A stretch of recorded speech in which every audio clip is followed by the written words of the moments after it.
যে কোনো হালতে প্রভান্বিত না হওয়া। দায়ীর দিল তো সবসময় আল্লাহর দিকে মুতাওয়াজ্জহ হওয়া, আর দায়ী সবসময় চেষ্টা করবে আমার মধ্যে কি ভুল হয়ে গেছে, আমার দ্বারা কোনো ভুল হয়নি তো। দায়ী কখনো অন্যকে দোষ দিবে না। দিনের যে দায়ী হবে সে কখনো অন্যকে দোষ দিবে না মেরে ভাই, সবসময় চেষ্টা করবে নিজেকে দেখা, আমার কোন কথার মধ্যে ভুল হয়ে গেছে, আমার কোন চলার মধ্যে ভুল হয়ে গেছে, আমার কোন ধারণার মধ্যে ভুল হয়ে গেছে, আমার তো নিজেকে সংশোধন করে চলতে হবে। এবং দায়ীর একটা সিফত হলো, ওমর রাদিয়াল্লাহু তাআলার মতো মানুষ, যাকে যে রাস্তা দিয়ে হাঁটলে শয়তান হাঁটতো না, সেই ওমর রাদিয়াল্লাহু তাআলা আনুকেও মানুষ সরাসরি সামনে তাকে বিভিন্ন বিষয় সম্পর্কে তাকে লুকমা দেওয়া হয়েছে। এবং কি আম্বিয়া আলাইহিস সালাতু ওয়াস সালামের বিভিন্ন ঘটনা আছে, যেমন ইউসুফ আলাইহিস সালামকে, দাউদ আলাইহিস সালামকে ফেরেশতা যুবক বেশে এসে তাকে সুন্দর তরিকা শিখাইতেছে, সুন্দর পদ্ধতি শিখাইতেছে। তিনি কিন্তু রাগ করেন নাই যে আমি এত বড় একজন জলিল কদর নবী এবং রসুল, আমাকে তুমি একজন সাধারণ পাবলিক এগুলা বলার কে? ওমর রাদিয়াল্লাহু আনহু কিন্তু কখনো রাগ করেন নাই, তুমি একজন সাধারণ সাহাবী হয়ে কিংবা একজন তাবী হয়ে আমাকে এটা বলার কে, এমন কখনো কিন্তু বলেন নাই। সুতরাং দায়ী সবসময়, দায়ী যদি কেউ লুকমা দেয়, দায়ী সবসময় দেখবে যে আসলে আমার ভুল কিনা। যদি ভুল থাকে দায়ী সংশোধন হবে, আর যদি ভুল থাকার পরেও দায়ী সংশোধন না হয় তাহলে সে দায়ী হইতে পারবে না। দায়ীর দিল তো অনেক প্রশস্ত হবে, দায়ী মানুষকে ক্ষমা করবে, দায়ী মানুষকে সাথে করে নিয়ে চলবে। উহুদের যুদ্ধের মধ্যে যারা রাসূলুল্লাহ সাল্লাল্লাহু আলাইহি ওয়াসাল্লামের কথাকে ঠিক মতো বুঝতে পারেন নাই, তারা বুঝতেন যে এটাই মনে হয় আল্লাহ রসুলের কথার ব্যাখ্যা। এই জন্য স্বয়ং রসুলের উপরে আঘাত আসছে, যেই আঘাত অন্য কোনো যুদ্ধের মধ্যে আসে নাই। একটা জেতা যুদ্ধ, বিজয়ের যুদ্ধ পরাজয় হয়ে গেছে, তারপর আল্লাহ তাআলা কি বলতেছেন? তাদেরকে মাফ করে দেন, ফাফু আনহুম ওয়াস্তাগফির লাহুম, তাদেরকে মাফ করে দেন, আমি আল্লাহর কাছে তাদের জন্য মাফ চান। আর তাদেরকে সাথে নিয়ে, তাদের সাথে পরামর্শ করে তাদেরকে আপনি সাথে করে নিয়ে চলেন। সুতরাং দায়ীর দিল কত প্রশস্ত হবে। যারাই আমাকে কোনো ক্ষতি করার চেষ্টা করতেছে, ঘোলা পানিতে মাছ শিকার করার চেষ্টা করতেছে, যারা আমাকে বিভিন্ন টোপ দিয়ে গিলানোর চেষ্টা করতেছে, হয়তো আমার এবার ভুল হয়ে গেছে, আমি বাতিলের চক্র বুঝতে পারি নাই, শয়তানের চক্র আমি বুঝতে পারি নাই। কারণ আমার তো এই কুরাজনীতি, এই অশ্লীল ফিতনাবাজ, এই বাংলাদেশের নিকৃষ্ট রাজনীতির যে স্টাইল এবং নিকৃষ্ট যে সমস্ত সেকশনের যে ব্যবহার আচার, এরা হকের পক্ষে কখনো থাকতে চায় না, এরা সত্যের পক্ষে কখনো থাকতে চায় না। এরা স্বৈরাচার হয়, এরা ফ্যাসিস্ট হয়, এরা মানুষের উপরে জুলুম অত্যাচারকেই এরা ভালো মনে করে, এরা মানুষের রক্তকেই ভালো মনে করে। তো এদের দ্বারা যে কোনো ভাবে হোক দায়ীর উপরে যখন হালত আসে, তখন দায়ী দিল প্রশস্ত করবে। নাহমাদুহু ওয়া নুসাল্লি আলা রাসূলিল কারীম, আম্মা বা'দ। ফাউযু বিল্লাহি মিনাশ শাইতানির রাজীম। মা আসাবা মিন মুসিবাতিন ইল্লা বিইذنিল্লাহ ওয়া মান ইউমিন বিল্লাহি ইয়াহদি কলবাহু আল্লাহু বিকুল্লি শাইইন আলীম।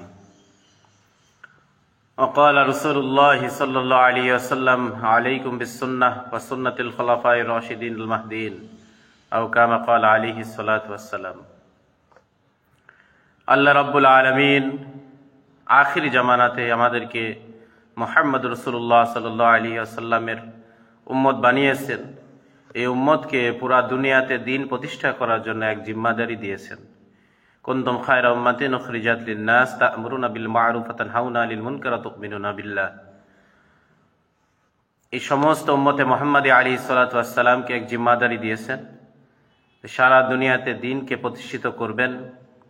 ওয়াজাহিদু ফিল্লাহি হাক্কা জিহাদি ওয়া জাতাবাকুম ওয়া মা জাআলা আলাইকুম ফিদ-দীনি মিন হারাজ মিল্লাতা আবিকুম ইব্রাহিম ওয়া সাম্মাকুমুল মুসলিমিন। وقال رسول الله صلى الله عليه وسلم أنا مبلغ الله يهدي أنا قاسم الله يعطي هو الذي أرسل رسوله بالهدى ودين الحق ليظهره على الدين كله ولو كره المشركون। অন্যত্র বলছে ওয়ালাউ কারিহাল কাফিরুন, অন্যত্র বলছে কাফা বিল্লাহি শাহিদা। মুসলমানদের করণীয়, মুসলমানদের বিভিন্ন হালত আসলে কি করবে, মুসলমান কিভাবে চলবে, এ সম্পর্কে কিছু কথাবার্তা ইনশাআল্লাহ বলবো। এবং আল্লাহ রাব্বুল আলামিন আমাদেরকে নির্দেশ দিয়েছেন যে ওয়ালতাকুম মিনকুম উম্মাতুন ইয়াদউনা ইলাল খায়র ওয়া ইয়া'মুরুনা বিল মা'রুফ ওয়া ইয়ানহাউনা আনিল মুনকার ওয়া উলাইকা হুমুল মুফলিহুন। যে আমাদের মধ্যে এমন জামাত থাকবে যারা মানুষকে কল্যাণের পথে আহ্বান করবে। প্রত্যেক জায়গাতেই যদি তোমাদের মধ্যে এমন একটি জামাত থাকা উচিত, মানে দুনিয়ার আমরা যেখানেই যাই, আল্লাহ পাকের এই আয়াত যদি আমরা পড়ি, তোমাদের মধ্যে এমন একটি জামাত থাকা উচিত। আল্লাহ রাব্বুল আলামিনের শুকরিয়া, আখিরি জামানায় আমাদেরকে এক মেহনত দান করছেন দাওয়াত ও তাবলীগের নামে, হযরত ইলিয়াস রাহমাতুল্লাহ আলাইহি যেটা চালু করছেন। তো এই উম্মতের আখিরি জামানার এই মেহনত, ইজতেমাই মেহনত, এই মেহনতের মধ্যে বিভিন্ন সময় বিভিন্ন হালত আসে, মুসলমানদের মধ্যে বিভিন্ন হালত আসে, মুমিনের বিভিন্ন হালত আসে। আল্লাহ রাব্বুল আলামিন কোরআনে পাকে জানায় দিয়েছেন, মা আসাবা মিন মুসিবাতিন ইল্লা বিইজনিল্লাহ ওয়া মান ইউমিন বিল্লাহি ইয়াহদি কলবা আল্লাহু বিকুল্লি শাইইন আলিম। যে মুমিনের যে মুসিবত অথবা হালত আসে, মুমিনের যে বিভিন্ন পর্যায় আসে, মুসলমানদের মধ্যে বিভিন্ন সময় আসে, এই সময়তে আল্লাহ পাক যাই আমাদের উপরে হালত আনেন এটা তার পক্ষ থেকে আসে, আল্লাহ রাব্বুল আলামিনের পক্ষ থেকে আসে। আমাদের হালত আসে কয়েক কারণে। এক হলো মুসলমানদের উপরে হালত আসে মুসলমানদের তরবিয়তের জন্য, মুমিনের উপরে হালত আসে মুমিনকে আগে বাড়ানোর জন্য। মুমিন হালতের উপরে মুতাআসসির না হয়ে মুমিন আগে বাড়বে, মুমিন আগে বাড়ার জন্য হালত আসে। যে প্রত্যেকটা মুসলমানের উপর আল্লাহ রাব্বুল আলামিন বিভিন্ন সময় হালত নিয়ে আসেন। তিনি দেখতে চান যে যারা এই শরীক আছেন সবাই শেয়ার করে দিবেন ইনশাআল্লাহ, যে প্রত্যেকটা সময়ে মুসলমানরা যাদের মধ্যে বিভিন্ন হালত আছে, এই হালতে প্রকৃত আমরা যে বলি আমরা ইমানদার, আমরা আল্লাহ তাআলার হুকুম উপরে জমে যাব, আল্লাহ রসুলের হুকুম আসলে আমরা হুকুমের উপরে জমে যাব, মুসলমানদের যখন যেটা হুকুম আসবে, সুন্নাহ আসবে, সেটার উপরে আমরা সমস্ত কিছুর মোকাবেলায় জমে যাব। তো আসলে এটা আল্লাহ পাক দেখতে চান যে বান্দা তার কথাতে সত্য কিনা। সেজন্য যে কোনো হালত আসে এটা আল্লাহ তাআলার পক্ষ থেকে আসে। এক তো আসে বান্দার তরক্কির জন্য, বান্দার উন্নতির জন্য, যে এই হালতটা মোকাবেলা করে মুসলমানদের এই সমস্যাটা, মুসলমানদের উদ্ভূত পরিস্থিতি মোকাবেলা করে মুসলমান কিভাবে সামনে বাড়তে পারে। দ্বিতীয়ত, যখন মুসলমানদের উপরে যে কোনো বিপদ আসে, হালত আসে, যে কোনো এলাকাতে হোক, যে কোনো দেশের মধ্যে হোক, যে কোনো অঞ্চলের মধ্যে হোক, মুসলমানদের মধ্যে যখন হালত আসে, তখন আল্লাহ রাব্বুল আলামিন দেখতে চান যে মুসলমানদের দিল, মুমিনের দিল মাখলুকের দিকে যায় না মুমিনের দিক খালেকের দিকে যায়। মুমিনের দিল মাখলুকের দিকে যদি যায় তাহলে মুমিন ফেল করবে, আর মুমিনের দিল যদি খালেকমুখী হয় তাহলে মুমিন তখন কামিয়াব হবে, আল্লাহর পরীক্ষায় পাশ করবে। তো মাখলুককে ব্যবহার করার, মাখলুকের সাথে সম্পর্ক করার যতটুকু সিরাত এবং সুন্নত ভিত্তিক তরিকা আছে, অতটুকুর মধ্যে যদি আমরা থাকি তাহলে আল্লাহ পাকের পাকড়াও থেকে বেঁচে যাব। কিন্তু মাখলুকের উপরে একিন, মাখলুকের উপরে ভরসা, সেই মাখলুক যে কোনো মাখলুক হতে পারে, হুকুমত হতে পারে, জনবল হতে পারে, যে কোনো জিনিস, জান মাল সম্পদ যে কোনোটা হতে পারে, সেইটার উপরে যদি আমাদের দিল চলে যায় তাহলে আমাদের সংখ্যায় বেশি, মুমিনরা যদি সংখ্যায় বেশি থাকে, জনবল বেশি থাকে, মুমিনদের সরঞ্জাম বেশি থাকে, তারপরেও তাদেরকে আল্লাহ রাব্বুল আলামিন নাকাম করবেন, তারপরেও ফেল করায় দিবেন। সেজন্য হালত আসলে আল্লাহ পাক দেখতে চান ওয়া ইউমিন বিল্লাহি ইয়াহদি কলবা, যে মুমিনের কলব সেটা কোন দিকে যায়, সেটা আল্লাহ পাকের দিকে যায় না মাখলুকের দিকে যায়। আল্লাহ পাকে ইয়াকিনের পরীক্ষা করেন। আর একটা হলো বান্দার উপরে হালত আসে এই জন্য যে বান্দা যেন অতীত থেকে শিক্ষা নেয়, পেছনের জিন্দেগি থেকে যেন শিক্ষা নেয়। পেছনের জিন্দেগি থেকে যদি সে শিক্ষা নিতে হবে, এই জন্য আল্লাহ পাক হালত আনেন মুমিনের উপরে, মুসলমানদের উপরে। যে কোনো সময় আল্লাহ পাক যে কোনো পরিবেশ নিয়ে আসেন। যেমন আর আরেকটি কথাও আছে যে যখন মুসলমানদের উপরে কোনো হালত আসে, মুসলমানরা কোনো সিচুয়েশনে পড়ে, মুসলমানদের মধ্যে কোনো অবস্থা যখন মুসলমানদের সামনে চলে আসে, দেশের মধ্যে হোক, এলাকার মধ্যে হোক, এটা আল্লাহ পাক পিছনের জিন্দেগির মুসলমানদের গুনাহের উপরে আল্লাহ পাক এই প্রভাবটা দেন। যে মানুষের থেকে যদি কোনো কোথায় হয়ে থাকে, ভুল ত্রুটি হয়ে থাকে, তো আল্লাহ পাক ওইটাকে শুধরানোর জন্য হালত নিয়ে আসেন যে ভবিষ্যতে তোমরা আর এ ধরনের ভুল ত্রুটি করবে না, ভবিষ্যতে এ ধরনের তোমরা যেন আর তোমাদের আর পদস্খলন না হয়, ভবিষ্যতের দিক নির্দেশনা দেওয়ার জন্য আল্লাহ পাক হালত আনেন। তো সার্বিক বিচার আমি যতটা কথা বললাম, এছাড়া আরো অনেক তাফসির আছে। তো বান্দার উপরে, মুমিনের উপরে, মুসলমানদের উপরে, মুসলমানদের যে কোনো জামাতের উপরে, কোনো মুসলমানদের দেশীয় কোনো পরিবেশ পরিস্থিতির উপরে, মুসলমানদের দেশে হোক, কুফফারদের দেশে হোক, হালত যে আসে এটা মুসলমানদের তরবিয়তের জন্য, উন্নতির জন্য, গুনাহ মাফের জন্য এবং পেছনের জিন্দেগি থেকে শিক্ষা নেওয়ার জন্য।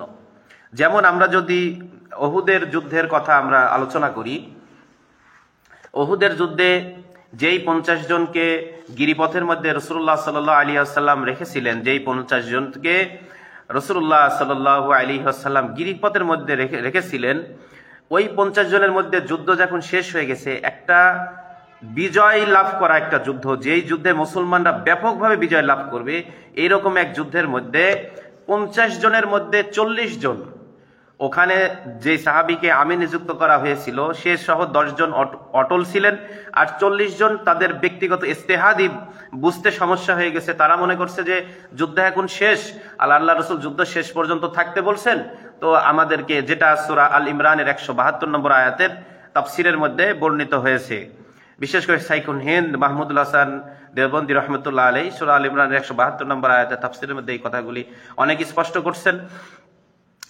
এই 40 জন তারা মনে করছে যে এটা, যে যুদ্ধ শেষ পর্যন্ত এখানে রাসূলুল্লাহ সাল্লাল্লাহু আলাইহি ওয়াসাল্লাম অবস্থান করতে বলছেন, যুদ্ধ তো শেষ হয়ে গেছে, আমরা চলে যাই। আর বাকি যারা ছিল, আর যে জিম্মাদার ছিল, তারা যে বলতেছে যে না, পরবর্তী সিদ্ধান্ত, আল্লাহ রসুলের পরবর্তী সিদ্ধান্ত না দেওয়া পর্যন্ত আমরা এখানে অবস্থান করব। তো 10 জন ওখানে রয়ে গেছে, আর 40 জন চলে আসছে। এই কারণ, একটা সামান্য বোঝার ভুলের অবস্থার জন্য, এটা আমাদের উম্মতের জন্য শিক্ষা, সাহাবীদের এই ঘটনা আমাদের জন্য শিক্ষা, যে কি পরিমাণ জিম্মাদার যিনি থাকেন, যিনি আমির থাকেন মুসলমানদের জামাতের, একটা মুসলমানদের দেশের যিনি প্রধান থাকেন, একটা মুসলমান দেশের যিনি নিয়ন্ত্রক থাকেন, মুসলমানদের যিনি আমির থাকে, মুসলমান জামাতের যিনি প্রধান থাকে, তার কথাকে কি পরিমাণ ফলো করতে হয়। এই জিনিসটা দেখেন, এই উহুদ যুদ্ধ থেকে আমাদের একটা শিক্ষা, যেটার কারণে স্বয়ং রাসূলুল্লাহ সাল্লাল্লাহু আলাইহি ওয়াসাল্লামের মুবারক দেহে পর্যন্ত আঘাত আসছে, তার মুবারক শরীরে পর্যন্ত আঘাত পড়েছে, তিনি কষ্ট পেয়েছেন, তার দান্দান মুবারক শহীদ হয়েছে, তার মুবারক দেহ থেকে তার রক্ত মুবারক পর্যন্ত ঝরছে। আর এমন হয়ে গেছিল যে বিক্ষিপ্ত সাহাবা একরাম একজন আর একজনকে পর্যন্ত আঘাত করছে, ঠিক পাইনি, দিক হারায় ফেলছে। এখন দেখেন, এখন মুসলমানদের বিভিন্ন হালত আসলে, মুসলমান এরকম পেরেশান অবস্থা হইলে মুসলমান কি করবে? ওই উহুদ যুদ্ধের মধ্যে হযরত আনাস ইবনে নজর রাদিয়াল্লাহু তাআলা আনহু, ওই উহুদ যুদ্ধের মধ্যে আনাস ইবনে নজর রাদিয়াল্লাহু তাআলা আনহু ডাক দিচ্ছেন যে, হে আমাদের সাথী সঙ্গীরা, তোমরা কোথায় যাইতেছো? আমি তো উহুদের পাহাড় থেকে জান্নাতের গন্ধ পাইতেছি। অর্থাৎ মানুষদেরকে জুমাইতেছেন যে মানুষ যেন নিরাশ না হয়, মানুষ যেন ধৈর্যহারা না হয়। এটা মুসলমানদের জন্য শিক্ষা। মুসলমানদের জন্য যখন কোনো বিপদ আসবে, বালা মুসিবত আসবে, তো মুসলমান এখান থেকে শিক্ষা নিবে যে মুসলমান যে কোনো হালতে প্রভান্বিত না হয়ে, মুসলমান মুমিনরা তাদের নিজেদেরকে আরো মজবুত করবে, তাদেরকে আরো দৃঢ়পদ রাখবে, তারা বিহবল হারা হবে না, হিম্মত হারা হবে না। চলো, বলতেছে তোমরা কোথায় যাইতেছো? আমি তো উহুদের পাহাড় থেকে জান্নাতের গন্ধ পাইতেছি। তো আল্লাহ রাব্বুল আলামিন এখান থেকে আমাদেরকে শিক্ষা দিচ্ছেন যে, এবং দেখেন এই সম্পর্কে আল্লাহ পাক উহুদের যুদ্ধের সম্পর্কে কোরআনে অনেক আয়াত নাযিল করেছেন, ফাবিমা রাহমাতিম মিনাল্লাহি লিনতা লাহুম। এই আয়াতের মধ্যে আবার বলে দিচ্ছেন যে, হে নবী সাল্লাল্লাহু আলাইহি ওয়াসাল্লাম, যেই 40 জন আপনার কথাকে ঠিকভাবে বুঝতে পারে নাই, আপনার কথার মর্মার্থ বুঝতে না পারে, তারা ব্যক্তিগতভাবে মনে করছিলেন যে এখন আমাদের এখানে ছেড়ে চলে যেতে হবে, এই মানুষদেরকে আপনি ক্ষমা করে দেন, এদেরকে আমি আল্লাহর কাছে আপনি ক্ষমা প্রার্থনা করেন, আর এদেরকে সাথে নিয়ে আপনি চলেন। আপনি যদি রহম দিলওয়ালা না হন, মানুষ আপনার থেকে ভেগে চলে যাবে। সুতরাং যে কোনো হালত আসলে কখনো মনে করা যাবে না যে আমাদের অন্যের কোনো ভুল ত্রুটি দেখা।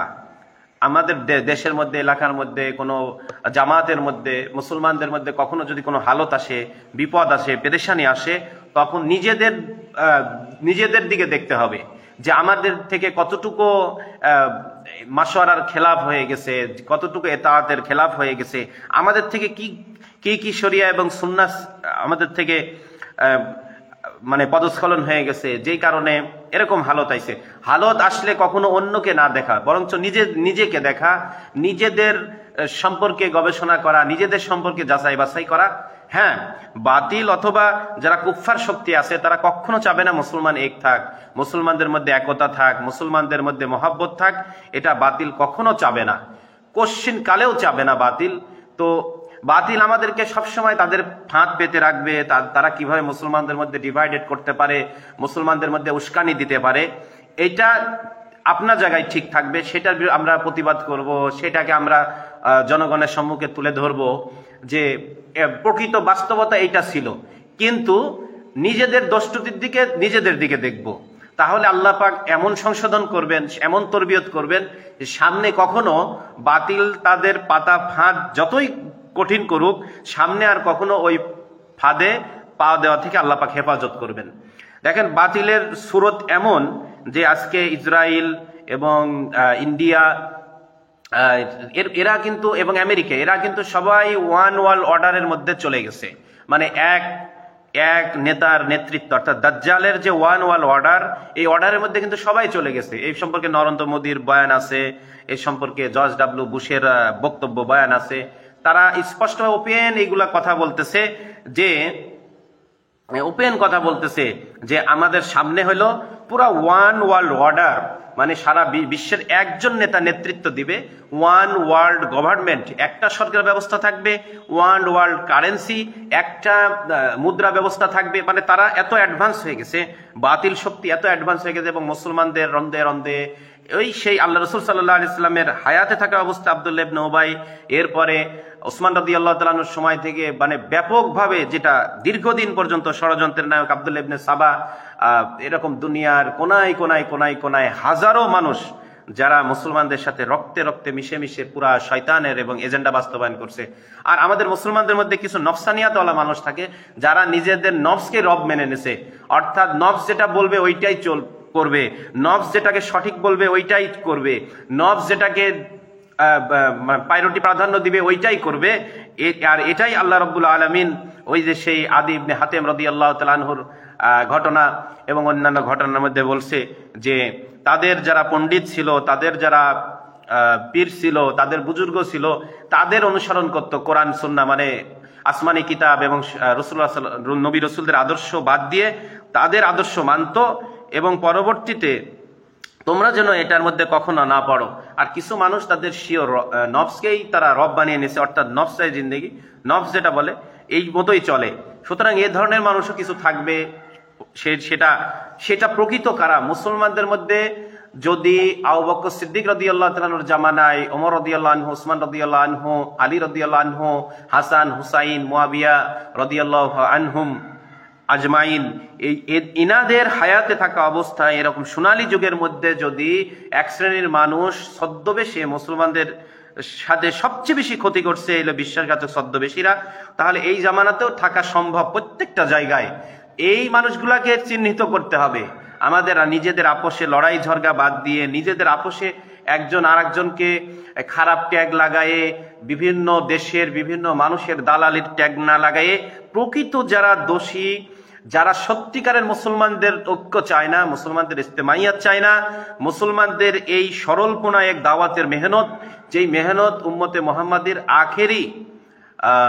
আখেরি এবং সর্বশেষ আশ্রয়স্থল এবং আখেরি জাহাজ, যেটা তকি উসমানী সাহেব হাফিজাহুল্লাহ সহ হাজারো ওলামা ইকরাম বারবার বলতেছেন, এই আখেরি মেহনতকে যারা প্রশ্নবিদ্ধ করতে চাচ্ছে, যারা নিজেদের কবজায় নিয়ে আসতে চাচ্ছে, যারা নিজেদের মনচাহি দেশীয় সামাজিক রীতিনীতি অনুসারে চলাইতে চাচ্ছে, সিরাত এবং সুন্নাত এবং রাসূলুল্লাহ সাল্লাল্লাহু আলাইহি ওয়াসাল্লামের আদর্শ এবং প্রকৃত ইসলামকে বাস্তবায়ন করার যে ঐক্যের প্ল্যাটফর্ম, মুখের ঐক্য নয়, যেটা খেলাফা আলা মিনহাজিন নবুওয়াহ, এবং যেই ঐক্যের জন্য আল্লাহ রাসূল সাল্লাল্লাহু আলাইহি ওয়াসাল্লাম দোয়া করে গেছেন, আল্লাহুম্মা জাআলনা জামাআনা ফি কালিমাতিল ওয়াহিদা, আল্লাহুম্মা আলিফ বাইনা কুলুবিনা, আল্লাহুম্মা ইহদি কুলুবিনা।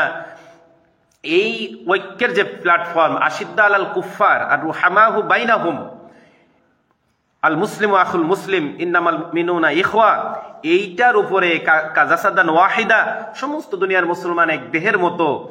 এই ঐক্যের যারা বিনষ্ট চায়, এই এক শ্রেণীর মানুষ, আমার কথা হলো ছোট্ট জ্ঞানে, আল্লাহ রাসূল সাল্লাল্লাহু, সে যে দলেরই হোক না কেন, যেই ব্যানারেই হোক না কেন, যেই জামাতেরই অন্তর্ভুক্ত হোক না কেন, যেই দলেরই হোক না কেন, স্বয়ং রাসূলুল্লাহ সাল্লাল্লাহু আলাইহি ওয়াসাল্লাম হায়াতে থাকা অবস্থায় যদি এই চক্র থাকতে পারে, এরপরে আল্লাহ রাসূল সাল্লাল্লাহু আলাইহি ওয়াসাল্লামের ইন্তেকালের পরে সমস্ত যুগে এবং কি সোনালী যুগে, সুম্মাল্লাযীনা ইয়ালুনাহুম সুম্মাল্লাযীনা ইয়ালুনাহুম, সোনালী যুগের মধ্যে যদি এই কার্যক্রম তারা পরিচালনা করে ব্যাপকভাবে ইসলাম ও মুসলমানদের ক্ষতি সাধন করতে পারে, তাহলে আজকের এই ফিতনা ফ্যাসাদের যুগ, আজকে এই ডিজিটাল অপপ্রচার, অপবাদ এবং ব্যাপকভাবে ফিতনা ছড়ানোর যুগে এটা তো অসম্ভব কিছুই না, বরং এটা অনেক সহজ।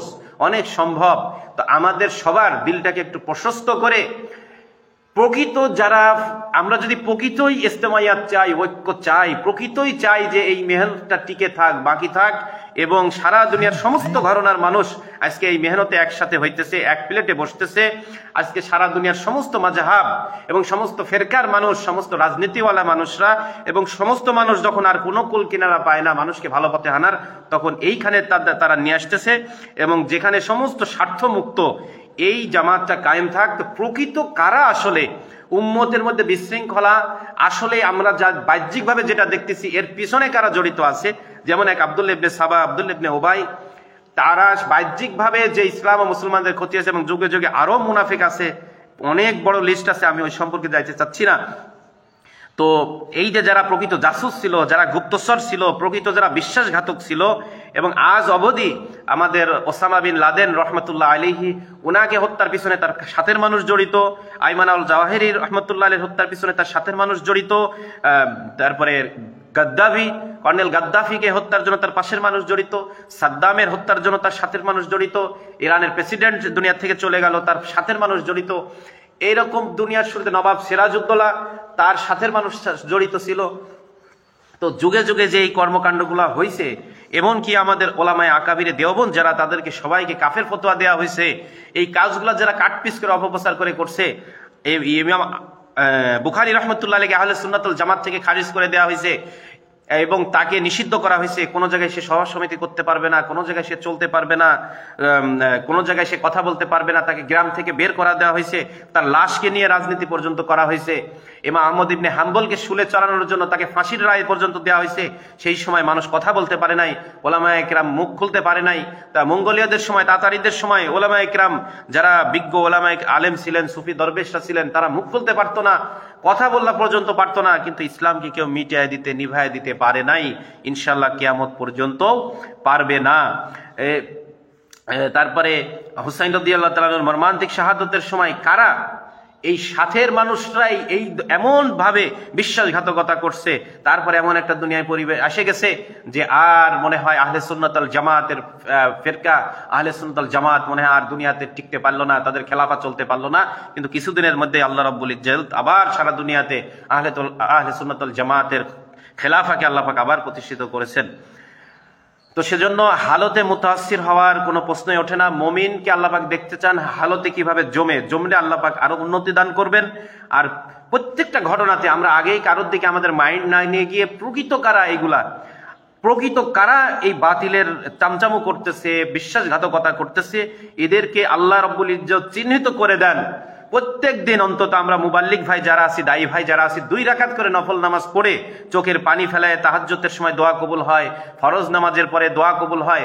এই দোয়া কবুলের সময়গুলোতে আমরা অন্তঃস্থল থেকে চোখের পানি ফেলে আল্লাহর কাছে দোয়া করি যে আল্লাহ, এই মেহনতকে যারা কুলসিত করার, ষড়যন্ত্র করার এই মেহনতকে জনগণের সামনে, এত শান্তিপূর্ণ একটা মেহনত, আস্থার মেহনতকে জনগণের সামনে মাইন্ড তাদেরকে নষ্ট করে দেয়া হচ্ছে, সারা বিশ্বকে এই অন্য ভুল মেসেজ পৌঁছানো হচ্ছে, এর পিছনে যারা আছে আল্লাহ রাব্বুল আলামিন আপনি হেদায়েত থাকলে হেদায়েত দিয়ে দেন, আর যদি হেদায়েত না থাকে একবারে লাঞ্ছনার, বঞ্চনার, নিকৃষ্ট বেইজ্জতির মৃত্যু এবং বেইজ্জতির শাস্তি দান করেন।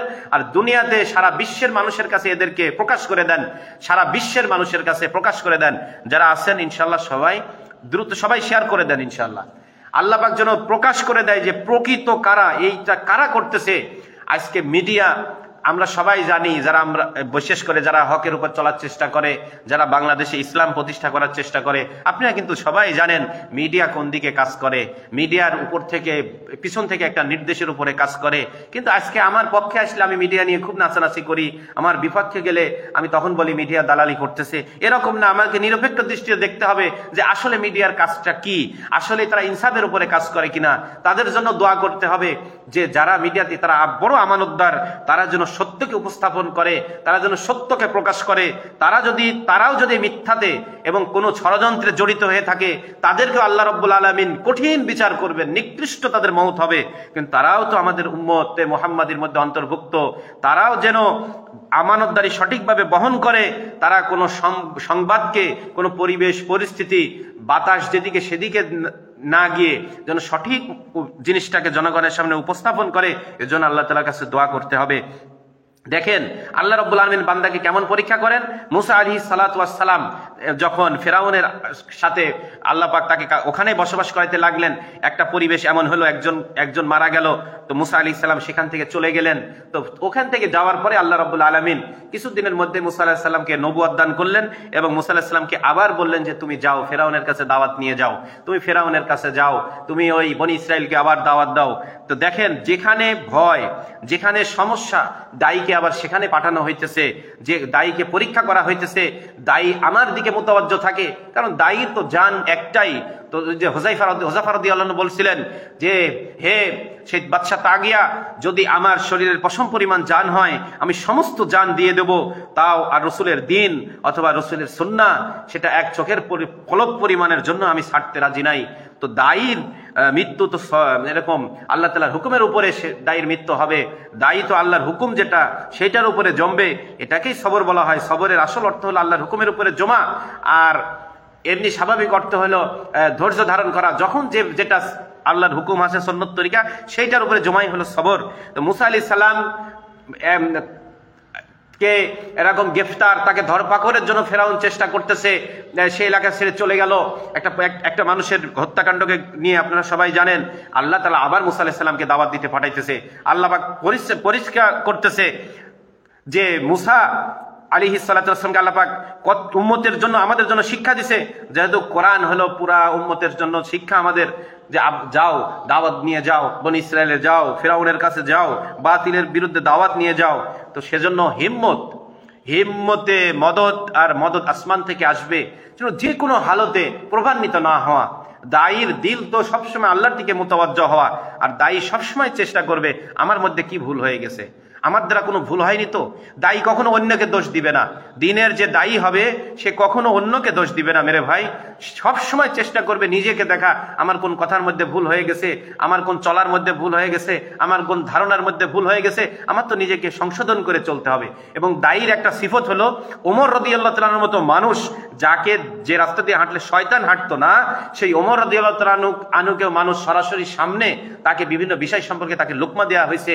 এবং কি আম্বিয়া আলাইহিস সালাতু ওয়াস সালামের বিভিন্ন ঘটনা আছে, যেমন ইউসুফ আলাইহিস সালামকে, দাউদ আলাইহিস সালামকে ফেরেশতা যুবক বেশে এসে তাকে সুন্দর তরিকা শিখাইতেছে, সুন্দর পদ্ধতি শিখাইতেছে। তিনি কিন্তু রাগ করেন নাই যে আমি এত বড় একজন জলিল কদর নবী এবং রসুল, আমাকে তুমি একজন সাধারণ পাবলিক এগুলা বলার কে? ওমর রাদিয়াল্লাহু আনহু কিন্তু কখনো রাগ করেন নাই, তুমি একজন সাধারণ সাহাবী হয়ে কিংবা একজন তাবী হয়ে আমাকে এটা বলার কে, এমন কখনো কিন্তু বলেন নাই। সুতরাং দায়ী সবসময়, দায়ী যদি কেউ লুকমা দেয়, দায়ী সবসময় দেখবে যে আসলে আমার ভুল কিনা। যদি ভুল থাকে দায়ী সংশোধন হবে, আর যদি ভুল থাকার পরেও দায়ী সংশোধন না হয় তাহলে সে দায়ী হইতে পারবে না। দায়ীর দিল তো অনেক প্রশস্ত হবে, দায়ী মানুষকে ক্ষমা করবে, দায়ী মানুষকে সাথে করে নিয়ে চলবে। উহুদের যুদ্ধের মধ্যে যারা রাসূলুল্লাহ সাল্লাল্লাহু আলাইহি ওয়াসাল্লামের কথাকে ঠিক মতো বুঝতে পারেন নাই, তারা বুঝতেন যে এটাই মনে হয় আল্লাহ রসুলের কথার ব্যাখ্যা। এই জন্য স্বয়ং রসুলের উপরে আঘাত আসছে, যেই আঘাত অন্য কোনো যুদ্ধের মধ্যে আসে নাই। একটা জেতা যুদ্ধ, বিজয়ের যুদ্ধ পরাজয় হয়ে গেছে, তারপর আল্লাহ তাআলা কি বলতেছেন? তাদেরকে মাফ করে দেন, ফাফু আনহুম ওয়াস্তাগফির লাহুম, তাদেরকে মাফ করে দেন, আমি আল্লাহর কাছে তাদের জন্য মাফ চান। আর তাদেরকে সাথে নিয়ে, তাদের সাথে পরামর্শ করে তাদেরকে আপনি সাথে করে নিয়ে চলেন। সুতরাং দায়ীর দিল কত প্রশস্ত হবে। যারাই আমাকে কোনো ক্ষতি করার চেষ্টা করতেছে, ঘোলা পানিতে মাছ শিকার করার চেষ্টা করতেছে, যারা আমাকে বিভিন্ন টোপ দিয়ে গিলানোর চেষ্টা করতেছে, হয়তো আমার এবার ভুল হয়ে গেছে, আমি বাতিলের চক্র বুঝতে পারি নাই, শয়তানের চক্র আমি বুঝতে পারি নাই। কারণ আমার তো এই কুরাজনীতি, এই অশ্লীল ফিতনাবাজ, এই বাংলাদেশের নিকৃষ্ট রাজনীতির যে স্টাইল এবং নিকৃষ্ট যে সমস্ত সেকশনের যে ব্যবহার আচার, এরা হকের পক্ষে কখনো থাকতে চায় না, এরা সত্যের পক্ষে কখনো থাকতে চায় না, এরা স্বৈরাচার হয়, এরা ফ্যাসিস্ট হয়, এরা মানুষের উপরে জুলুম অত্যাচারকেই এরা ভালো মনে করে, এরা মানুষের রক্তকেই ভালো মনে করে। তো এদের দ্বারা যে কোনো ভাবে হোক দায়ীর উপরে যখন হালত আসে, তখন দায়ী দিল প্রশস্ত করবে। দায়ী আবার যাদের হয়তো পদস্খলনের কারণে বাতিল সবসময় চেষ্টা করবে, কিভাবে চেষ্টা করবে আমি সেদিকে যাচ্ছি। দেখেন উহুদের যুদ্ধে থেকে, এই যে মুসা আলাইহিস সালাম একটা ঘটনা বললাম, আরেকটা দেখেন, উহুদের যুদ্ধে যখন ও ওহুদের যুদ্ধ থেকে যখন ফিরে আসলো, ওহুদের যুদ্ধে যারা অসুস্থ আহত তাদেরকে আল্লাহ রাসূল সাল্লাল্লাহু আলাইহি ওয়াসাল্লাম আবার বললেন বের হও, আবার যুদ্ধের দিকে ডাক দিলেন, আবার যুদ্ধে চলে যেতে হবে, যুদ্ধের জন্য বের হইতে হবে, যুদ্ধের জন্য রওনা দিতে হবে, যুদ্ধের জন্য আবার সামনে অগ্রসর হইতে হবে। কিন্তু কাদেরকে বলছে? যারা অসুস্থ, যারা মাজুর, যারা যুদ্ধ থেকে যারা মানে আহত হয়ে আসছে তাদেরকে আবার বের হইতে হবে। তাহলে দায়ী তার দিনের ময়দানে কি করবে? দায়ী পেরেশান হবে, দায়ীর উপরে বিভিন্ন চাপ আসবে, হালত আসবে, বিপদ আসবে, সর্বদিক থেকে আসবে।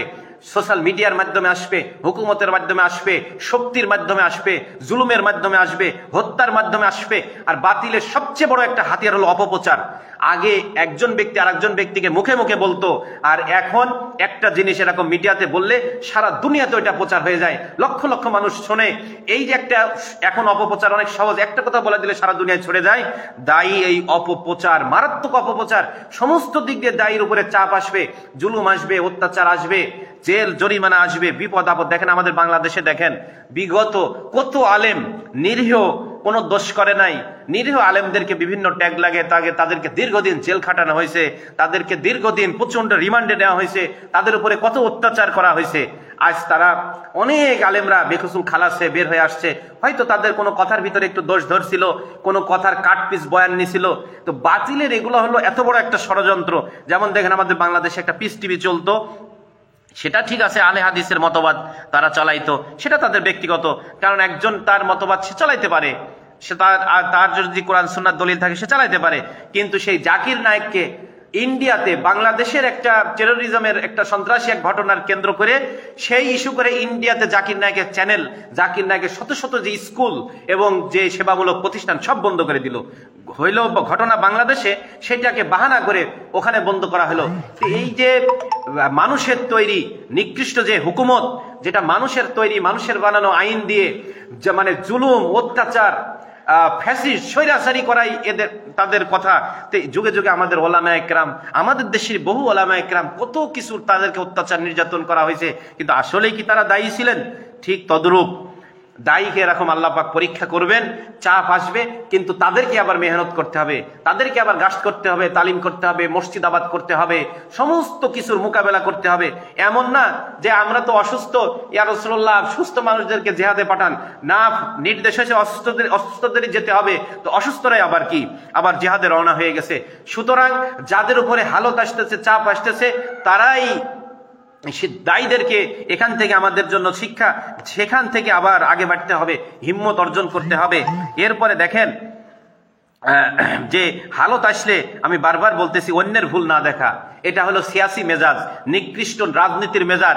যারা জালেমদের মেজাজ হলো হালত আসলে অন্যের দোষ দেখা, কিন্তু দায়ীর মেজাজ, হকপন্থী আহলে সুন্নাতুল জামাত যারা প্রকৃত ইখলাসওয়ালা, তাদের মেজাজ হলো হালত আসলে নিজেদের ভুল ত্রুটিকে দেখা, নিজেদের ভুল ত্রুটিকে খোঁজা। আমাদের মাশওয়ারার মানার মধ্যে কোন জায়গা কমতি হয়ে গেছে দেখেন একটা জিনিস, এই ওহুদের যুদ্ধে সামান্য একটু নিজেদের ভুল বোঝাবুঝির কারণে কি পরিমাণ ক্ষতি হয়েছে। তো এটা যুগে যুগে, যেটা সাহাবায়ে কেরামের জামাতের মধ্যে যদি এরকম একটা পরিবেশ আসতে পারে, যে এই জামানায় গুনাহগারদের মধ্যে এরকম পরিবেশ আসা স্বাভাবিক, তো এইরকম সামান্য সামান্য ভুলের মধ্যে বাতিল সবসময় আমাদেরকে ফাঁদ পাতবে। ফাঁদ পাতবে কিভাবে? সেটা হলো সিফফিনের যুদ্ধে। আপনারা দেখেন সিফফিনের যুদ্ধে জামাই আর শাশুড়ি আয়েশা রাদিয়াল্লাহু আনহা আর আলী রাদিয়াল্লাহু আনহু, যখন দুইজনই সাহাবী, দুইজনের দিকেই বহু মানুষ পক্ষে বিপক্ষে, মানে পক্ষে এই পক্ষে ও পক্ষে বহু মানুষ এ পক্ষে ও পক্ষে তাবেঈ, আপনি কাকে হক বলবেন আর কাকে বাতিল বলবেন? হ্যাঁ, হক বাতিলের বিচার ওলামা একরাম আপনার জায়গায় করছেন, কিন্তু কাউকে বাতিল বলতে পারেন নাই।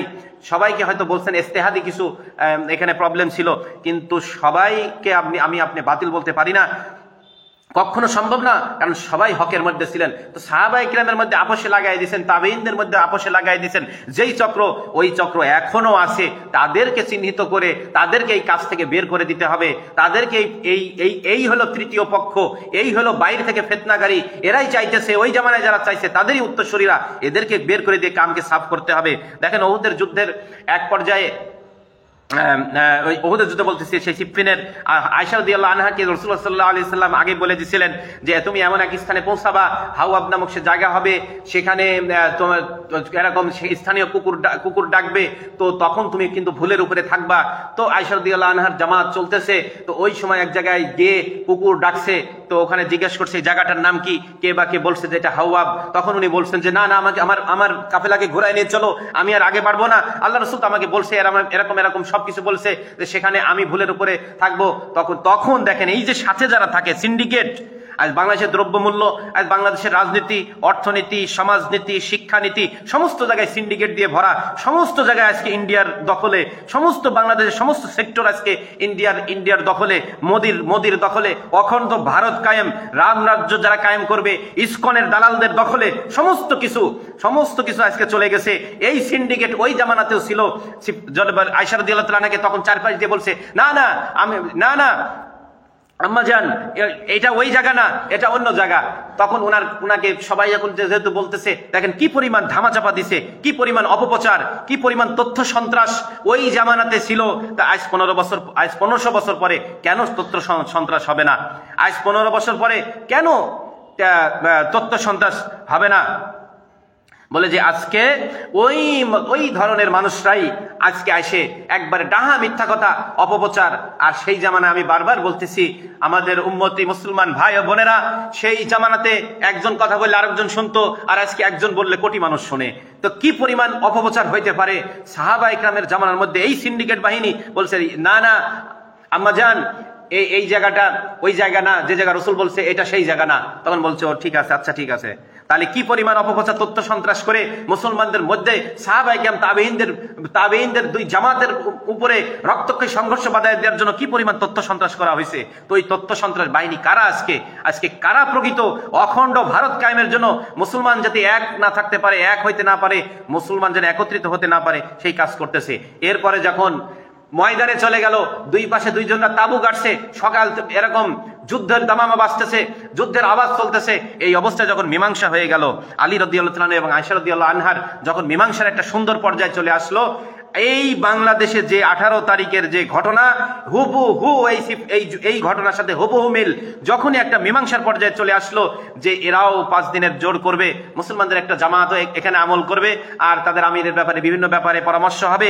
আমরা এখানে এখন টঙ্গীতে ছিলাম, এখন কাকরাইলে যাব, এরপরে সকাল 11টাতে উভয়কে সাথে করে রাষ্ট্রের যারা নিয়ন্ত্রক আছে তাদেরকে সাথে করে সমন্বয় একটা সাথে নিয়ে বসে একটা সুন্দর ফাইসালা হয়ে যাবে ইনশাআল্লাহ তাআলা। এবং যারা সমন্বয়ক দুইজন প্রতিশ্রুতি দিলেন, সেটার ভিডিও আছে যে ইনশাল্লাহ হবে, আপনারা করবেন ইনশাল্লাহ। আর এই 11টাতে সবকিছু ফয়সালা হবে। আর কি বলে, আপনারা 25 তারিখে মাঠ আবার সরকারের কাছে বুঝিয়ে দিবেন, 25 তারিখ বিকালে মাঠ বুঝিয়ে দিবেন। এই সম্পর্কে আমাদের কাছে আমরা আমানত নিলাম। এইভাবে সার্জিস আলম এইভাবে নিজে বলছে যে আমরা আমানত নিলাম, তাহলে যে মাঠ বুঝিয়ে দেওয়ার দায়িত্ব আমাদের। তো এই কথা বলে একটা পরিবেশ সৃষ্টি হয়ে গেছে। ওই সিফফিনের যুদ্ধে কি ব্যাপার, মুসলমানদের মধ্যে আর দাঙ্গা হবে না, সাহাবায়ে কেরাম লড়াই হবে না, তাবেঈনদের মধ্যে লড়াই হবে না, এত বড় আমাদের দীর্ঘদিনের পরিকল্পনা সব ভেস্তে যাইতেছে। সুতরাং এখন কি করো, উভয়ে ভাগ হয়ে যাও। উভয়ে, সেই সাবাই সেই খারেজিরা উভয়ে ভাগ হয়ে গেল। নিজেরা ভাগ হয়ে গিয়ে উভয় দলের মধ্যে ঢুকে গিয়ে প্রচন্ড রকমের মারামারি, ধস্তাধস্তি। সবাই আপনারা ওলামা একরাম এই বিষয়ে আমার থেকে অনেক ভালো জানেন, আপনারা আমাদের উস্তাদ অনেক ভালো জানেন যে প্রচন্ড একটা গ্যালজাম শুরু হয়ে গেল। আমরা কি সেখান থেকে শিক্ষা নিতে পারি না? হযরতে ওলামা একরাম এবং যারা আমাদের দেশের রাহবার আছে, আমাদের মেহনতের যারা আলমী শূরার মধ্যে আছে, নিজামুদ্দিনের অনুসারী আছে, আমাদের সবার কাছে এবং সাধারণ মুসলমানদের কাছে আরজ, আমরা কি ওই ঘটনা থেকে মনে করতে পারি না যে আমাদের ভিতরে এই ধরনের কোন একটা সিন্ডিকেট এই কাজটা করছে, এই ধরনের কোন সিন্ডিকেট এই কাজটা করছে? আমাদের উভয় পক্ষের মানুষ কখনো এরকম হইতে পারে না। এই সিন্ডিকেট কারা? আল্লাহ, ইয়া আল্লাহ, এই সিন্ডিকেট কারা? তাদেরকে তুমি সারা দুনিয়ার সামনে উন্মোচন করো। রাষ্ট্রীয় কোনো মায়ের প্যাস, প্রশাসনিক কোনো মায়ের প্যাস এবং বাতিলের শক্তির উপরে মানুষের তৈরি আইন দিয়ে এই গলদ রাজনীতির কোনো মায়ের প্যাস নয়। প্রকৃত যারা, তুমি আল্লাহ পাক জানো, প্রকৃত যারা এই ষড়যন্ত্রকারী, প্রকৃত যারাই সিন্ডিকেটকারী, প্রকৃত যারা মুসলমানদের ঐক্য নষ্টকারী, আল্লাহ তুমি জাতির সামনে তাদেরকে জাতির সামনে প্রকাশ করে দাও। আর যারা নির্দোষ, এর আগেও আমাদের ওলামায়ে কেরামের মধ্যে নির্দোষ, তাদেরকে নিষ্ঠুরভাবে অত্যাচার করা হয়েছে এই জাবের শাসক শ্রেণীর দ্বারা। আজকেও যেন এরকম ভাবে কোনো নির্দোষ মানুষ, কোনো নির্দোষ জামাত, কোনো নির্দোষ এরকম দলের উপরে, কোন নির্দোষ লোকের উপরে যেন কোনো ধরনের এরকম কিছু বাতিল যেন জয়যুক্ত হইতে না পারে। আল্লাহ, প্রকৃত যারা ওই জামানায় যারা সিন্ডিকেট করে মুসলমানদের মধ্যে কি পরিমাণ লড়াই ঝগড়া লাগছে আপনারা সবাই জানেন। জঙ্গল জামাল, জঙ্গে সিপ্পিনে মুসলমানকে মুখামুখি করছে, সাহাবি মুখামুখি করছে। আজ বাংলার জমিন সহ দুনিয়ার বহু মানুষ আজকে বলতেছে মুসলমানদের মধ্যে মিল নাই, মুসলমানদের মধ্যে একতা নাই, মুসলমান আজকে দলে দলে বিভক্ত, মুসলমান আজকে বিভিন্ন পক্ষ। আমরা কোন দিকে যাব? কোনো দিকেই যাব না। তাহলে সাধারণ মানুষ আজকে মুসলমানদের জামাত থেকে, আজকে দিন শিখা থেকে সাধারণ মানুষ দূরে সরে যাচ্ছে। আজকে সন্ত্রাসীরা, প্রকৃত তথ্য সন্ত্রাস, প্রকৃত সিন্ডিকেট যারা, প্রকৃত যারা জালেম, প্রকৃত যারা ইসকনের দালাল, মোদির দালাল, প্রকৃত যারা ইসরায়েলের দালাল, প্রকৃত যারা ওয়ান ওয়ার্ল্ড অর্ডারের যারা কাজ করতেছে, প্রকৃত যারা সারা বিশ্বে দজ্জালি নেতৃত্বের রাস্তা খুলতেছে, তারা আজকে কিন্তু ধামাচাপা পড়ে যাবে আমাদের এই আবেগের কারণে, আমাদের জজবার কারণে, ব্যক্তিগত হিংসার কারণে, আমাদের নফসানিয়াতের কারণে, আমাদের অন্ধভাবে আমাদের বিভিন্ন লিডারদের অনুসরণ করার কারণে আজকে মূল জিনিস কিন্তু ধামাচাপা পড়ে যাবে। আল্লাহ না করুক আমাদের এই নফসকে জিতাইতে গিয়ে, আমাদের লিডারত্বকে জিতাইতে গিয়ে, আমাদের দলকে জিতাইতে গিয়ে আমরা যেন ইসলাম ও মুসলমানদের জামাতের এবং মুসলমানদের দিন শিখা থেকে, আলেম ওলামা থেকে, দায়ীদের থেকে দূরে সরানোর এই বড় ষড়যন্ত্রে আমরা যেন অংশগ্রহণ না করি, বরং আমরা এটা নিভানোর জন্য সবাই মিলে উদ্যোগ নেই।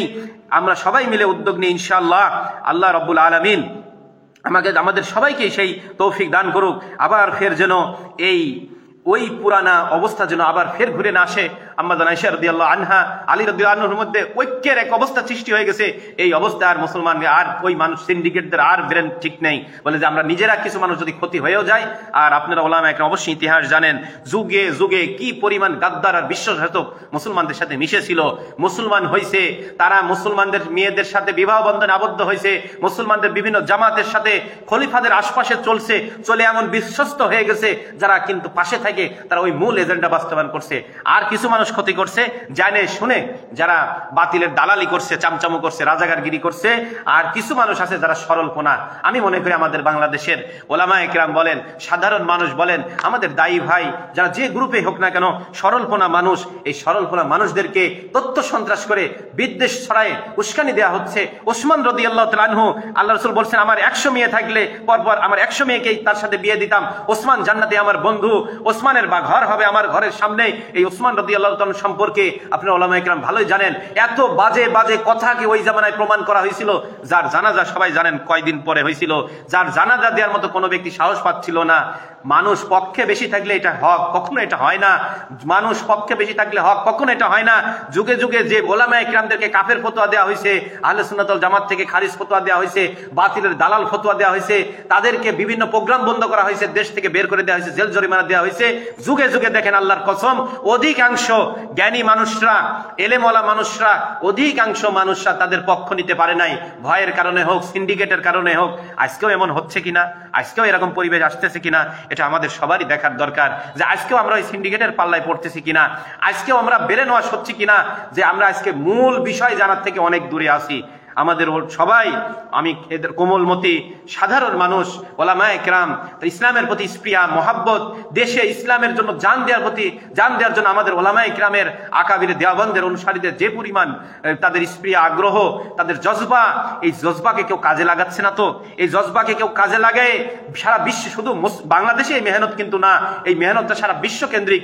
এই মেহনতকে সারা বিশ্বে একটা প্রশ্নবিদ্ধ করার, বাংলাদেশে ইসলামের দাওয়াত নেওয়ার অনেক পদ্ধতি আছে। আমাদের অনেক ভাইরা, আপনারা এত নিচু কথা কিভাবে বলতেছেন যে এই মেহনত যখন ছিল না তখন কি ইসলাম প্রচার হয়নি, মানুষ দিন পায়নি? এই মেহনত বন্ধ হয়ে যাক, ইস্তেমা বন্ধ হয়ে যাক, এই কার্যক্রম বন্ধ হয়ে যাক।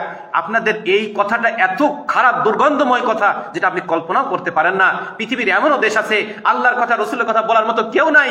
পৃথিবীর এমনও দেশ আছে স্বামী খ্রিস্টান, বউ মুসলমান, বউ ইহুদি, স্বামী মুসলমান, বউ হিন্দু, স্বামী মুসলমান, বাচ্চা কাছে হইতেছে যার যার মতো, এক মুরতাদের সংসার, এক অরাজকতা।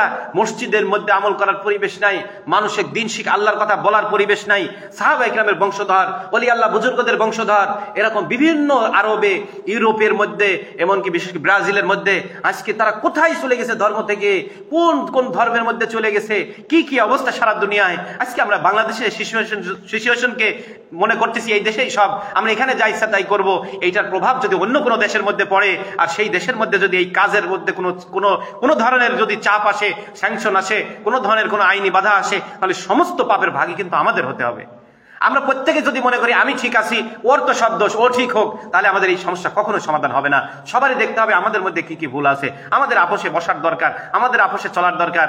আর যে কাম বোঝে, যে কাম নিয়ে চলে, সেই কিন্তু সেই কামের সবচেয়ে বেশি যোগ্য এবং সেই কাজ সম্পর্কে সবচেয়ে বেশি বোঝে, তারাই এই বিষয়ের সমাধান, এই বিষয়ের জন্য বসা, একে অন্যের কাছে আসা, যার মতো কাজ করতে পারলে কাজ করা, যেটা আরশাদ মাদানী সাহেব এবং তকি উসমানী হাফিজাহুমুল্লাহ ওনারা বলছেন, কাজ করে কেউ লড়াই ঝগড়া বিপদ না করুক। ঠিক ওই সিফফিন যুদ্ধের ওই রকম ঘটনা আর তো হইল না, এবং সাহাবা ইকরাম শহীদ হয়ে গেছে, কি পরিমাণ ইসলাম ও মুসলমানদের ক্ষতি হয়েছে তা ওলামা ইকরাম আমার থেকে, আপনি ইতিহাসবিদরা আমার থেকে অনেক ভালো জানেন। ঠিক ওই ঘটনাই ঘটছে। কিরে, এখন তো সবকিছু ঠিক হয়ে যাবে, এখন তো সব যার মতো জোরও চলবে, যার মতো শেষে আমলও করবে, যার মেহমানকে শেষে নিয়ে এসেও আমল করবে, তাহলে ঠিক আছে, 2-4 জনের জান চলে যাক। এমন একটা তথ্য সন্ত্রাস, এমন একটা অপপ্রচার এবং বাতিল আজকে অপপ্রচার আমরা এই পরিমাণ খাই, আমাদের বেশিরভাগ মানুষের ইচ্ছাও নেই যাচাই বাছাই করার, ইচ্ছা পর্যন্তও নাই। আমরা যেই মতের আছি, বাস ওই মতে যদি কোনো হিন্দু থাকে লাভবাহিক, আর আমার মতের বিরুদ্ধে যদি খাঁটি মুসলমানও থাকে তাহলে আমরা লাভবাহিক না। আরশাদ মাদানী তকি উসমানী হাফিজাহুল্লাহ লড়াই ঝগড়া বন্ধ, বদগুমানি বদজবানি বাদ করে এক অন্যের খায় যার মতো মাযহাব মতো হয়ে যার মতো মেহনত করতে বললেন, কিন্তু আমরা ওইটা নিলাম না। আমরা আফগানিস্তানে মেহনত চলতেছে কত সুন্দরভাবে ইমারতের, আমরা ওইটা নিলাম না, বললাম এটা যার ব্যক্তিগত মত, এটা যার ব্যক্তিগত যার দেশের ব্যাপার। ইন্ডিয়ার কথা বলি দেশের ব্যাপার। আর এখন আমার মতের পক্ষে যদি কোনো হিন্দু কথা বলে আমি সেটাকে সাপোর্ট দিতেছি, আমার মতের পক্ষে যদি কোনো খ্রিস্টান কথা বলে আমি সেটাকে সাপোর্ট দিতেছি, অথচ আমাদের রাহাবারদের কথাকে আমি সাপোর্ট দিতে পারতেছি না। তো এই যে যদি আমরা এই মতের উপর থেকে কখনোই সমস্যার সমাধান হবে না। আর তবলিগ ভাই একটা কাজের নাম। মাদ্রাসা যেমন হেফজখানায় একটা নির্দিষ্ট উসুল থাকে, ওই উসুলের উপরে চললে ওইটাকে হেফজখানা বলে। কিতাবখানা একটা নির্দিষ্ট উসুল থাকে, ওই উসুলের উপর চললে তাকে কিতাবখানা বলে। ঠিক তদ্রূপ দাওয়াত ও তাবলীগের একটা নির্দিষ্ট উসুল আছে, দাওয়াত ও তাবলীগের একটা নির্দিষ্ট তরতিব আছে। আমি দাওয়াত ও তাবলীগকে ভালোবাসি, মহাব্বত করি, কিন্তু দাওয়াত ও তাবলীগের ওই উসুল তরতিবের মধ্যে না গেলে আমি আমার সিস্টেমে আমি দাওয়াত ও তাবলীগের কাজ করতেছি, ঠিক আছে, আমি আমার সিস্টেমে আমি বিভিন্ন আরো দিনই সবার মধ্যে আমি কাজ করতেছি, কিন্তু দাওয়াত ও তাবলীগের নামে যে উসুল আর তরতিব, ওই তরতিবের মধ্যে কিন্তু আমি নাই। আর আমি না থাকলে ওই তরতিবের আমি কিছু বুঝবও না। ইলিয়াস রহমতুল্লাহ জামানায় একজন ব্যক্তি মাত্র 3 দিন ছুটি নিয়ে নিজামুদ্দিনের বাইরে ছিলেন, উনি 3 দিন পরে আসলেন, মাশওয়ারার সময় উনি রায় দিচ্ছেন, তখন ইলিয়াস রহমতুল্লাহ বললেন, না তুমি চুপ থাকো, তুমি আজকে পুরো আহওয়াল পরিবেশ দেখো, মহল দেখো, তারপরে কালকে তুমি রায় দিবা, কারণ এই 3 দিন তুমি ছিলা না, তুমি জানো না এই 3 দিনে কাজ কোন ছাতায় পৌঁছিয়েছে। তো তোমার যদি এই কাজ সম্পর্কে ধারণাই না থাকে তাহলে তুমি কি রায় দিবা? তো আজকে যারা সারা দুনিয়ার মেহনত, কোথায় টাকা যা, কোথায় বিদেশি জামাতের টাকা যা, কোথায় মাস্তুরতার জামাতের টাকা যা, কোথায় জেলা ইস্তেমা, কোথায় জোর, আজকে কোন দেশে 3 চিল্লাওয়ালাদের জোর, কোন দেশে আজকে বাৎসরিক ইস্তেমা, কোন দেশে আজকে আমাদের 2 মাস পরে আসবে জোরে আসবে, আমরা কোন দেশে এখন জামাত পাঠাবো, কোন দেশে কি হালত আসছে, কোন দেশের সাথীদের ভিসা পাসপোর্টের সমস্যা হইতেছে, কোন দেশে গিয়ে কি কারগুজারি হচ্ছে, কোন দেশে গিয়ে সরকারি বেসরকারি বিভিন্ন অবস্থা আসতেছে। এই কাজের মধ্যে যারা সবসময় জান খাপায়, মাল খাপায়, তারাই বুঝবে এই কাজটা কিভাবে পরিচালনা করতে হবে। এখানে যদি আমি যাই বাইরে থেকে, আমি কখনো কিন্তু ওইটার বাস্তবতা বুঝতে পারবো না।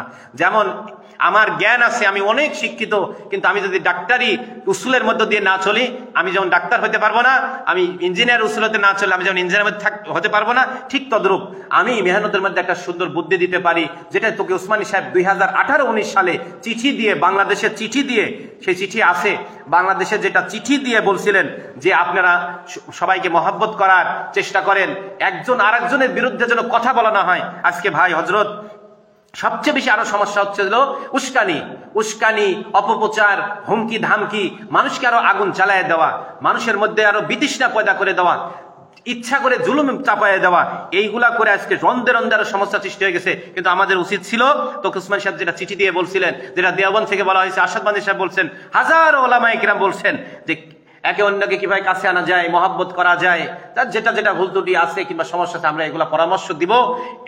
এটা এইটা আমাদের কর্তব্য, তাদেরকে বোঝাবো, তাদের জন্য দোয়া করবো, কারণ এটা উম্মতের কাম।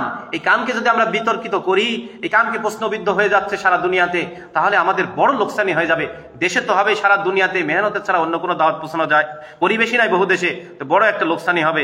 আর এই লোকসানি থেকে আল্লাহ পাক আমাদের সবাইকে হেফাজত করে প্রকৃত যারা দোষী, প্রকৃত যারা সিন্ডিকেট, প্রকৃত সিন্ডিকেটের আড়ালে অতীতে আমাদের দেশে যেমন বহু ওলামা ইকরাম নিরপরাধ কিন্তু তাদেরকে বিভিন্ন ট্যাগ লাগায় সিন্ডিকেটের আড়ালে জাবের শাসকদের মাধ্যমে যেমন মানে নিকৃষ্ট ধরনের অত্যাচার করা হয়েছে, আমরা চাই না যে এই উম্মতের ঐক্যের প্ল্যাটফর্মের বিপরীত দাওয়াতে তাবলীগ হোক, কোন তাজকিয়ার মেহনত হোক, কোন যারা সিয়াসি ভাবে ইসলামের কাজ করতেছেন রাজনৈতিক ভাবে মেহনত হোক, সবাই ঐক্যের সাথে যার যার সুবাদে চলবে।